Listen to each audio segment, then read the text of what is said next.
changed my life. Earlier this year, I flew to Texas with a suitcase, $8,000, and a dream. I was gonna make it in the poker world, no matter what it took. I sat in high-stakes poker games where one mistake could ruin me.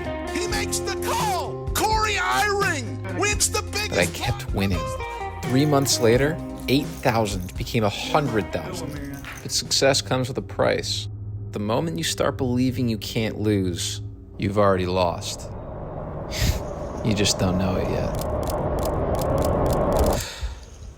I decided to try to win a tournament. At WSOP, I bricked a dozen events in a row. Now I'm at Triton, where one tournament buy-in is more than all of those combined. A $10,000 mystery bounty.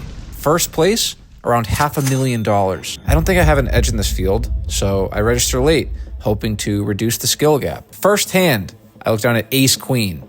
I get it all in against pocket kings, no help. And just like that, $10,000 gone in seconds. Crushed. Cutoff makes it 3x. I'm done jam.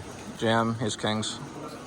My confidence is at an all-time low, and I've already committed to playing the $8,000 main event. The winner of this one takes home over $1.1 million. I'm about to play an $8,000 main event in Triton, South Korea, Jeju. Highest stakes in the world. The atmosphere is insane. I feel like a stray puppy walking into a shelter waiting to be euthanized. I swipe my card, pay the $8,000 entry, and take my seat.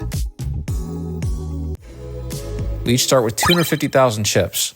Right now, they're worth nothing, but if I can collect all of them, they'll be life-changing. I sit down as the blinds jump to 6,000, 12,000. Minutes after registration, I look down at pocket queens. So I raise to 25,000. The button decides to re-raise to 75K. He could have pocket nines, tens, jacks, or kings or aces. Ace king, ace queen, ace jack, stuff like that. I'm just hoping it's one of the hands we dominate, because our hand is too strong to fold, and I'm sure as hell not calling. I go all in, and the button snap calls. He has pocket nines. We're a massive favorite with our tournament life on the line minutes after registering. We go off to a flop with over 500,000 chips in the middle. The flop is clean. I can't breathe.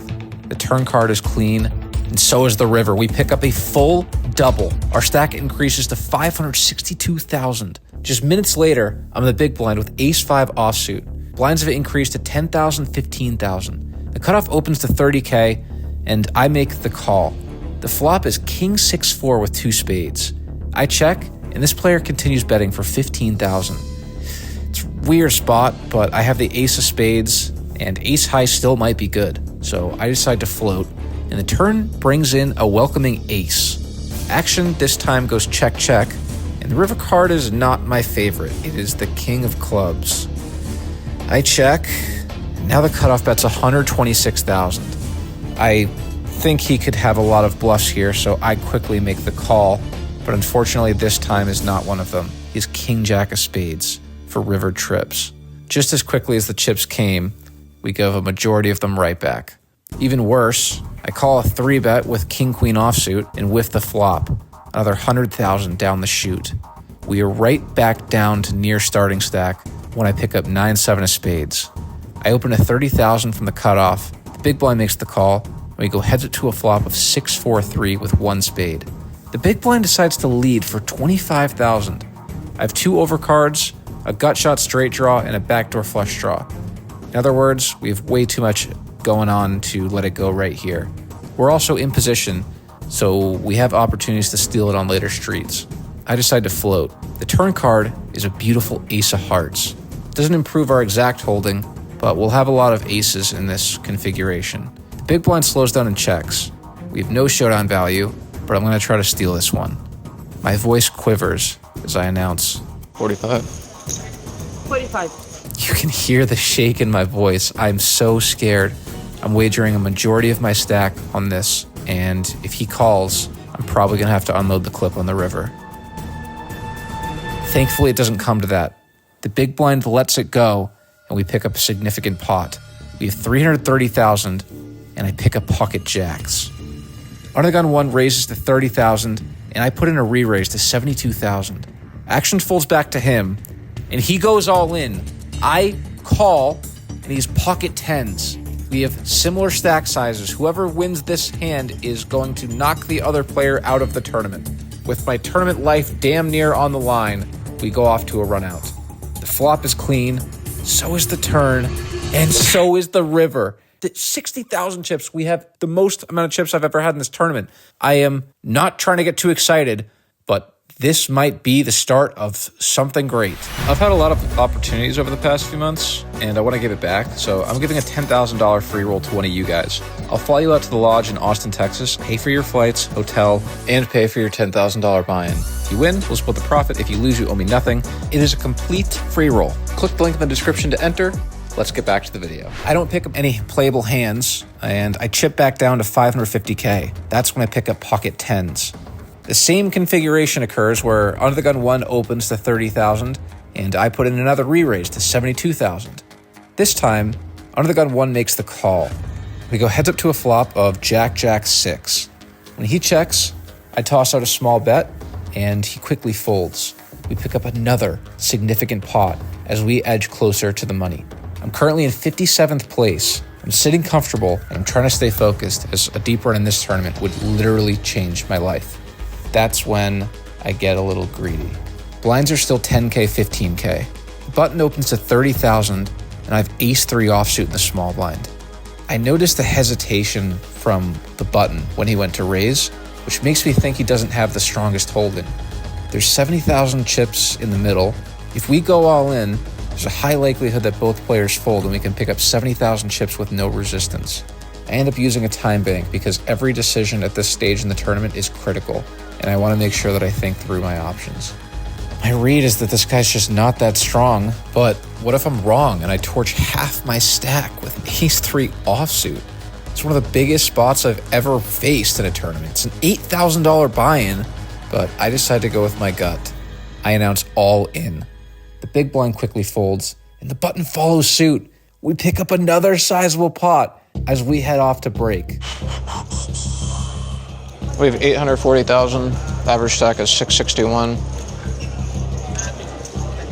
We got a sweat. As we return from break, I win a few small pots to chip me up to 950,000. We are just shy of 1 million chips, and this hand could get us there. Under the Gun opens to 40K, and the hijack jams for 300,000. I have ace-queen offsuit in the cutoff. It is a super strong hand. The hijack is a crazy player. I've seen him do some really silly stuff, jamming really weak hands, which makes this spot infinitely harder. I end up using a time bank because I don't know what to do. Eventually, I tank fold. Then the button tanks. He ends up folding. The small blind tanks. He ends up calling. And the big blind tanks. He ends up folding. 4 people use time chips in this hand, and it turns out the low jack has aces. The small blind is pocket tens. They run the board out, and we would have lost a massive pot. We find the correct fold and save half of our chip stack. The blinds have increased all the way up to 10,000, 25,000 when I pick up pocket fives on the button. I open a 50K, and the small blind jams 240,000. The big blind folds. I stick in the call, hoping to be flipping, but unfortunately that is not the case, as this player has pocket kings. We need to find a 5 or some other miraculous run out, but that is not the case, as pocket kings receives a full double. We take a sizable hit to our stack, but we still have plenty of chips to play with. That's when I pick up pocket 7s in the hijack. I open a 50K, and a competent player on the button raises to 125,000. Oh my goodness. Action folds back to me, and our hand is too strong to fold. Not exactly good enough to call. There's just no runouts that are great for our holding. We're out of position. It's going to be really tough to navigate. As weird as this sounds, we are actually supposed to go all in. Theoretically, a proven play. We're supposed to be jamming as wide as pocket 5s here, because the button's going to have a lot of hands like queen jack, king queen, king 10, ace 9 offsuit. All of these hands are going to snap fold, and we can just pick up a lot of chips for no resistance. I'm hoping that is the case this hand, as I announce all in, but quickly get snap called. Oh my goodness. He has ace-king offsuit. We are flipping for over 1.2 million chips. Whoever wins this hand is likely to make the money and secure a $12,000 pay jump. And our opponent flops a king. We need a 7 or else we are walking away with our tail between our legs. Sure enough, that's the case. And we are eliminated from the tournament. Overall, I'm really happy with how I played today, but it is just so sad to go out like this. What are you doing? Would have been nice to win flip. Couldn't be me though. You are done talking. Click the link in my description for more info on the 10K free roll. The winner will be decided in 1 week, so I'm really excited to do that. Click the link for more information. Good luck, and I'll talk to you in the next one.